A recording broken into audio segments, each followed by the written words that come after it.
दिन निकलते जा रहे थे और रोहित का कोई पता नहीं चल रहा था। तब गीता ने मुझसे कहा, रोशनी अब तो बहुत दिन हो गए, हमने रोहित को ढूंढने की पूरी कोशिश की लेकिन हमें वह कहीं नहीं मिल रहा है। अब उसे भूल जा। सोच रहे कि रोहित सिर्फ एक सपने की तरह था जो आंखों खुलते साथ टूट गया। उस दिन के बाद रोहित हमें कहीं दिखा भी नहीं। मुझे यकीन है कि अब वह भी तुझे भूल चुका है, इसलिए तो वह तुझसे मिलने नहीं आ रहा है। जाने दे, छोड़ दे उसे। अब तू अपनी पढ़ाई पर ध्यान दे। यदि इस बार भी तेरे कम नंबर आए तो अंकल आंटी को बहुत दुख होगा, और वैसे भी तेरा तो प्यार तेरी पढ़ाई है ना, तो उस पर ही ध्यान दे। क्यों फालतू की बातों को सोच रही है? इतने दिन हो गए मैंने तेरे चेहरे पर हंसी नहीं देखी और तू भी उदास है। तो किसके लिए? उस रोहित के लिए जो तुझे भूल चुका है, जिसे तेरी परवाह नहीं। क्या कहता था कि तेरी आंखों में आंसू अच्छे नहीं लगते, और अब हर दिन तुझे तड़पा रहा है। उसकी वजह से हर दिन तेरी आंखों में आंसू देख रही हूँ मैं। अब मुझसे तेरी यह हालत देखी नहीं जाती। भूल जाना उसे। रोशनी, तू उसे भूल जा। गीता मुझे समझा रही थी और मेरी आंखों से आंसू बह रहे थे, जिसे देखकर गीता गुस्से से मुझसे कहती, क्यों तू रोहित से मिलने की उम्मीद रखा बैठी है? तू भी यह बात अच्छे से जानती है कि रोहित तुझसे मिलने कभी नहीं आएगा, तो भूल जाना उसे। सच तो यह था कि रोहित से मिलने की उम्मीद मैं भी छोड़ चुकी थी, लेकिन उसे भूला पाना मेरे लिए आसान नहीं था। गीता जब मुझे समझा रही थी कि तभी एक लड़का आकर गीता से टकराता। गीता उस पर गुस्सा होते हुए कहती, दिखाई नहीं देता तुम्हें? अंधे हो क्या? वही लड़का सॉरी मैडम कहते हुए वहाँ से जाने लगता। गीता उसे बहुत गुस्से में देख रही थी और फिर थोड़ी देर बाद कहती, यह तो वही है ना? और गीता उसे रोकते हुए कहती, रुको तुम। तब उस लड़के ने कहा, मैडम आपसे माफ़ी मांग तो चुका हूँ मैं, अब क्यों मुझे परेशान कर रही हैं? पहले ही बहुत परेशान हूँ मैं। मेरी परेशानियाँ और मत बढ़ाइए। और आपसे मैं जानबूझकर नहीं टकराया था, गलती से हो गया। मैं जल्दी में हूँ, मुझे जाना है। कहते हुए वही लड़का जाने लगता कि गीता उसके सामने जाकर खड़ी हो जाती और कहती, मुझे तुमसे बात करनी है। तब वही लड़का कहता, आखिर परेशानी क्या है आपको? तब गीता ने कहा, तुम रोहित को जानते हो? किस रोहित की बात कर रही हैं आप? उस लड़के ने गीता से पूछा। तब गीता कहती, वही लड़का जिससे तुम कुछ दिनों पहले मिले थे उस दुकान पर। मैंने तुम्हें रोहित के साथ बातें करते हुए देखा था। तुम वही हो? यदि तुम रोहित को जानते हो तो प्लीज़ बताओ ना, वह कहाँ रहता है? तब उस लड़के ने कहा, तो क्या मैडम उस रोहित ने आपसे भी पैसे उधार लिए हैं और वापस कर नहीं रहा होगा, है ना? जाने किस किस से पैसे उधार लेकर रखा है। अब फ़ोन लगाओ तो फ़ोन भी नहीं उठाता। उसी से तो मिलने जा रहा हूँ अपने पैसे लेने। इतनी आसानी से अपने पैसे छोड़ थोड़ी ना दूँगा। पैसे दिए पूरा 1 महीना होने को आ गया है और वह मेरे पैसे वापस करने का नाम नहीं लेता। आपसे कितने पैसे उधार लिए हैं? तब गीता ने कहा, आप मुझे उसका पता बता दीजिए, मैं उससे पूरा हिसाब किताब खुद ही कर लूँगी। तभी वह लड़का कहता है, मैं उसी के घर जा रहा हूँ, आप चाहें तो आपको भी उसके घर छोड़ सकता हूँ। तब गीता कहती, आपका बहुत बहुत बड़ा एहसान होगा हम पर। तभी वह व्यक्ति ऑटो रोकता और हम तीनों उसमें बैठकर रोहित के घर जाने लगते। और जब रोहित के घर जाते तो देखते हैं घर पर ताला रखा हुआ है। यह देखते हुए वह लड़का कहता, आज फिर घर का ताला रखा हुआ है। जब भी पैसे लेने आता हूँ तो हर वक्त ताला ही रखा मिलता है, लेकिन आज मैं इतनी आसानी से नहीं जाने वाला। इससे पैसे तो मैं लेकर ही रहूँगा। पूरे 25,000 रुपये लेने हैं मुझे। इससे वह व्यक्ति बड़बड़ाता जा रहा था। तभी मैं और गीता वहाँ से थोड़ी साइड में आते और मैं गीता से कहती, आखिर रोहित को इतने पैसों की क्या ज़रूरत होगी और वह सबसे पैसे उधार क्यों लिए है। तब गीता ने कहा, होगा एक नंबर का आवारा लड़का, गलत हरकतों में पड़ा होगा, तभी तो इतने पैसे उधार लिए हुए हैं। और देखो तो पैसे देने के नाम पर ही घर पर ताला रखा कर चला गया। मुझे तो लगता है यह लड़का सही नहीं है। तब मैंने कहा, पर मेरा मन नहीं मानता। मुझे लगता है इस सब के पीछे रोहित की कोई मजबूरी होगी। तब गीता मुझसे गुस्से में कहती, अब बस भी कर रोशनी, और कितना उसका पक्ष लेगी। हर बार उसकी गलत हरकतें हमारे सामने आ ही जाती हैं। क्या मजबूरी होगी उसकी। गीता की बात सुन फिर मेरी आंखों में आंसू आ जाते।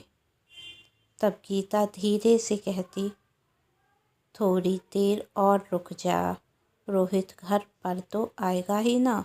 उससे आज बात कर ही देंगे और उससे मिले बिना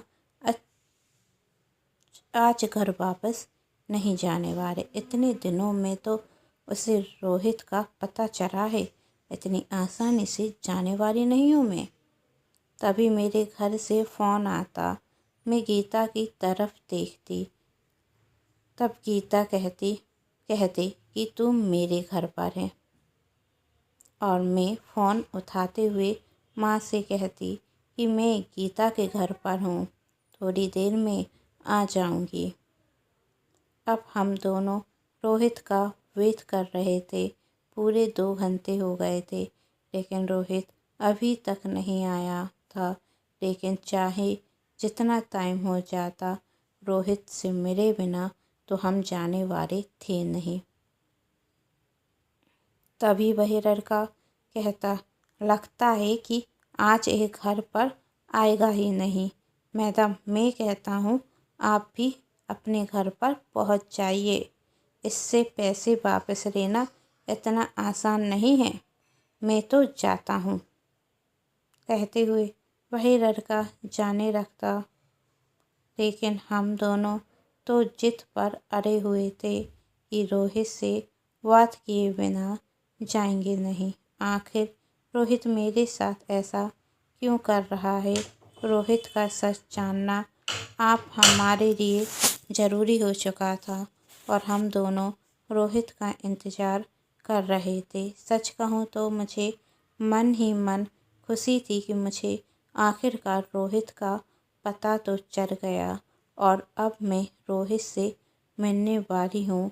मुझे उम्मीद थी कि रोहित मुझे धोखा नहीं दे रहा है। ज़रूर इसके पीछे उसकी कोई मजबूरी है, लेकिन गीता का कहना था कि रोहित मुझसे प्यार नहीं करता। आखिर हम दोनों में से सही कौन था, आज इसका फैसला कुछ ही वक्त में होने वाला था। वही लड़का वहाँ से जाने लगता। मैं मोबाइल में टाइम देखती और गीता यहाँ के वहाँ चक्कर काट रही थी। और थोड़ी देर बाद गीता मेरे पास आकर ठहर जाती। तभी वही लड़का कहता, रोहित तू आ ही गया। आखिरकार क्या सोचा था तू ने? इस बार भी मुझे पैसे नहीं देगा? कोई बहाना मिल जाएगा तुझे। मुझे मेरे पूरे 25,000 रुपये दे और आज मैं तेरा कोई भी बहाना सुनने वाला नहीं हूँ। तब रोहित उससे कहता, अभी मेरे पास पैसे नहीं हैं, जैसे ही मेरे पास पैसे आएंगे तो मैं तुम्हें दे दूँगा। रोहित नाम सुनते ही साथ हम दोनों उस तरफ देखते और रोहित को देखकर हैरान थे और साथ में खुश भी। आखिरकार रोहित से हमारी मुलाकात हो गई। हम रोहित के पास जाकर कुछ बात करते। उसके पहले वह लड़का रोहित पर बहुत चिल्लाता और अपने पैसे मांगता, पर रोहित यही कह चाह रहा था कि अभी मेरे पास पैसे नहीं हैं, मैं अभी तुम्हें पैसे नहीं दे सकता। लेकिन वही लड़का तो मानने को तैयार ही नहीं था। तभी मुझे उस लड़के पर गुस्सा आता और मैं उस लड़के से कहती, यदि रोहित कह रहा है कि वह तुम्हें पैसे कुछ समय बाद देगा तो तुम उसकी बात मान क्यों नहीं जाते? तब उस लड़के ने मुझसे कहा, यह मैडम हमारा मामला है, तुम बीच में ना ही बोलो तो अच्छा है। इस पर रोहित को उस लड़के पर गुस्सा आ जाता और रोहित उस लड़के की कॉलर पकड़ते हुए कहता, तुझे पैसे मुझसे चाहिए, उससे नहीं, उससे तमीज़ से बात कर। अब कह रहा हूँ ना कि पैसे तुझे बहुत जल्द दे दूँगा। तब उस लड़के ने कहा, मेरी कॉलर छोड़। रोहित उसकी कॉलर छोड़ देता और माफ़ी मांगते हुए कहता कि मैं कह रहा हूँ ना, मैं तुम्हें पैसे बहुत जल्द दे दूँगा, अब तुम यहाँ से चले जाओ। तब वह लड़का कहता, चला तो जाता हूँ मैं यहाँ से, लेकिन तुझसे पैसे लेकर रहूँगा। और गीता की तरफ देखते हुए कहता, तुम तो बहुत मिन्नतें कर रही थी रोहित से मिलने के लिए, क्या तुम्हें अपने पैसे नहीं चाहिए?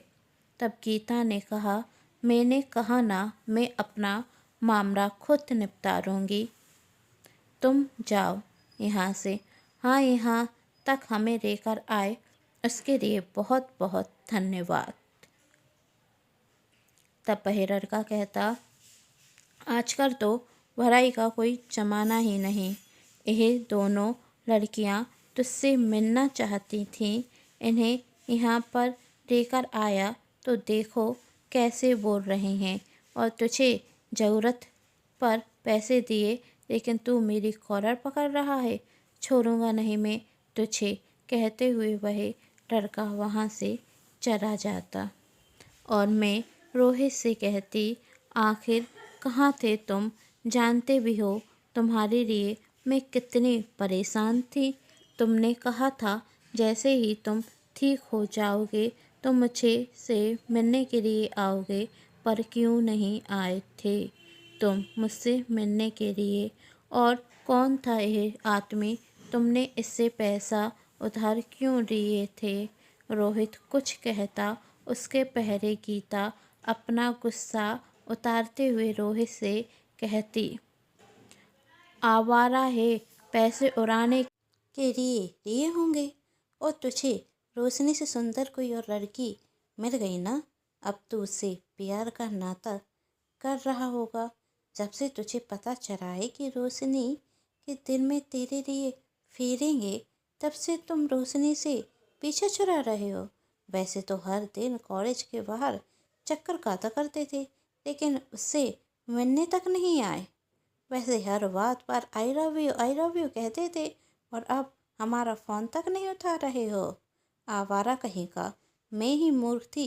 मैंने ही रोशनी से कहा था कि तुझे देखने के लिए हॉस्पिटल चलते हैं। मैं भूल गई थी कि तुझसे जैसे आवारा लड़के कभी नहीं सुधरते। बस तुम तो लड़कियों को प्रपोज इसलिए करते हो ना, उनके साथ बाइक पर घूम सको, फोटो ले सको। प्यार जैसा कुछ नहीं है तुम्हारे मन में। गीता गुस्से में बहुत कुछ कहती जा रही थी और मैं कहती, सच तो यही है कि तुमने कभी रोशनी से प्यार किया ही नहीं। तुम्हें तो रोशनी से कोई फर्क नहीं पड़ता, चाहे वह जिए या मरे। इतना सुनते साथ रोहित गीता से चिल्लाते हुए कहता, बस करो तुम नहीं जानती कि रोशनी मेरी दिल की धड़कनों में बसती है। तुम नहीं जानती कि मैं रोशनी से कितना प्यार करता हूँ। होते होंगे वही लड़के जो लड़कियों को प्रपोज सिर्फ बाइक पर घुमाने के लिए करते हों, लेकिन मैंने भी रोशनी से सच्चा प्यार किया है और अभी तक मैं रोशनी से नहीं मिल पाया तो उसके पीछे मेरी वजह थी, मजबूरी थी मेरी। जब तक तुम्हें सच पता ना हो, किसी के ऊपर उंगली उठाने का कोई अधिकार नहीं है तुम्हें। मैं रोशनी से प्यार करता था, हूँ और करता रहूँगा। रोशनी, क्या तुम्हें मेरे प्यार पर विश्वास नहीं? रोहित ने मेरी तरफ देखते हुए कहा। तभी गीता गुस्से में कहती, बकवास करना बंद कर। तुम मेरी सहेली के साथ, मैं जानती हूँ तू अभी भी नाटक कर रहा है। आखिर क्या मजबूरी थी तुम्हारी? बोलो, बोलते क्यों नहीं? तब मैं गीता से कहती, चुप करना तू, तो पहले उसकी बात तो सुन ले।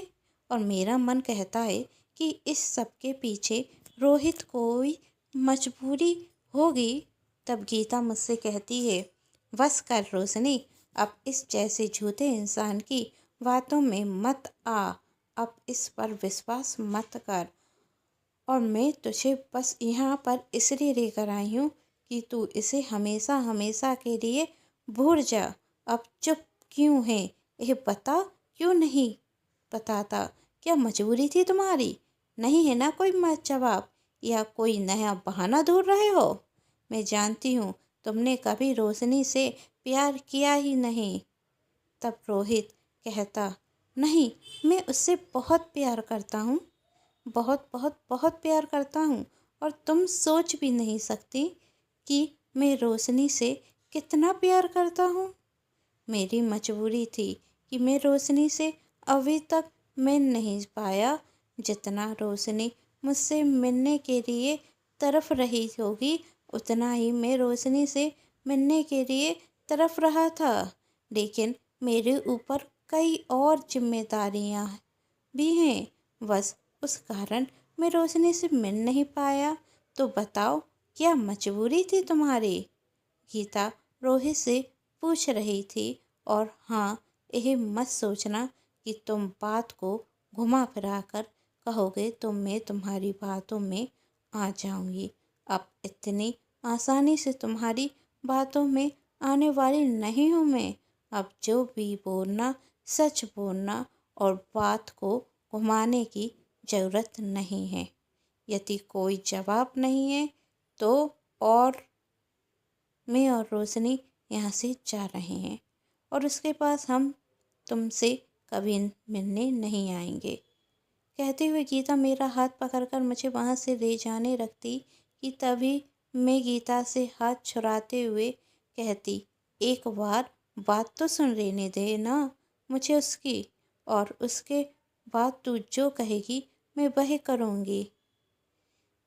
कहते हुए मैं बड़ी उम्मीद से रोहित की तरफ देखती और मन में सोचती, मैं जानती हूँ रोहित, तुम सही हो। अब क्या कहेगा रोहित? क्या सच में रोहित की कोई मजबूरी थी या रोहित अभी भी झूठ बोल रहा था? जानने के लिए कहानी के साथ बने रहिए और कहानी के आने वाले भाग ज़रूर देखें। तो मिलते हैं कहानी के अगले भाग में।